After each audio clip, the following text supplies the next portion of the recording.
જય શ્રી કૃષ્ણ બધાઈને, જય જલારામ. કેમ છો બધા? સવારનો ટાઈમ છે ને, મોટી દીકરી સ્કૂલે ગઈ અને હું આવી ગઈ છું કિચનમાં.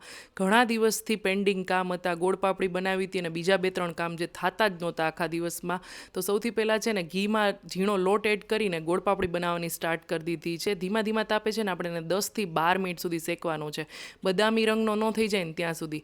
હસબન્ડ છે ને ડેઈલી ટિફિન લઈ જાય, પણ ટિફિનમાં કંઈ એવી બધી મજા ન આવતી હોય. જે પેક થયેલી વસ્તુ હોય ને એમાં કંઈ એવો બધો ટેસ્ટય ન આવે. અને આવી ઘરની બેક સ્વીટ મૂકી હોય ને, ખજૂર રોલ છે, માંડવી પાક છે કે ગોળ પાપડી, તો એ લોકોનું પેટ ભરાય.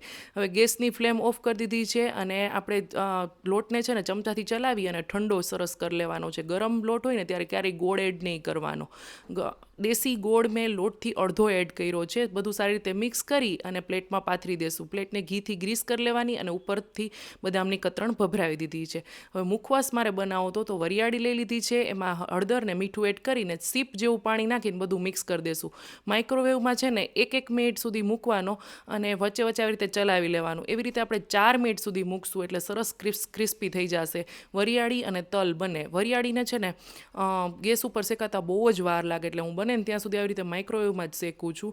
અને કન્ટિન્યુઅસલી મહેમાન આવતા હોય એટલે એમની સાથે આપણે બેસતા હોય ને, તો કાંઈ પણ વધારાનું આવી રીતે કામ કરવું હોય ને, તો હું છે ને બંને સૂતી હોય ત્યારે કે સવારે જ કરી લઉં છું. તો આજે કિચનનું ફર્નિચર એ બહુ જ ગંદુ થઈ ગયું હતું, કારણ કે એ લોકો બેઠા હોય પછી ફટાફટ આપણે રસોઈ કરી એટલે કાંઈ નહોતું થતું.